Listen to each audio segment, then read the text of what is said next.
પહેલાં ગણપતિ, કાર્તિકેય, બ્રહ્મા, ઇન્દ્ર, યમુનાજી, તાપી નદી સુરતની કેવી છે ખબર નહીં. આ બધા કાળા જૂતા પહેલાં બધા કાળા જૂતા. હા, બધા કાળા જૂતા. પછી બધાને ગોરા થયા.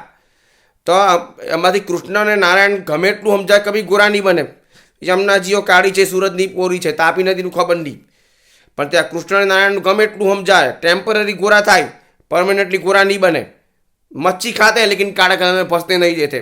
गोरा बगैरा लाइक कर समझदार को इशारा काफ़ी है. अगर मारी पास सिद्धि हो तो कोलसा जो काળો થઈને ફરું. તમે પતા નહીં છતી સિદ્ધિ હે સફેદ પીળી ચામડી. મેં આમ તો નહીં રહું કોલસા જેવો કાળો થઈને ફરું. ગોરા બૈરા લાઈક કરું પણ તે પોતે તો કોલસા જેવી કાળી ચામડી રાખું. કારણ કે કૃષ્ણ અને નારાયણ એમ જ કરે છે. બીલા બડા થઈ જાય ગોરા આ લોકો નથી થતા. કંઈક તો હોય તभी કૃષ્ણ નારાયણ કાળા રહીને ગમે એટલું સમજાય ગોરા નહીં ટેમ્પરરી બને, પરમાનેન્ટલી નહીં થાય. મેં આમ તો કાળો જ રેમ. મેં નહીં રાખું સફેદ પીળી ચામડી રાખું. સિદ્ધિ હોય તો છતી સિદ્ધિ સફેદ પીળી ચામડી. મૂર્ખ છે કૃષ્ણ નારાયણ તો નહીં બને.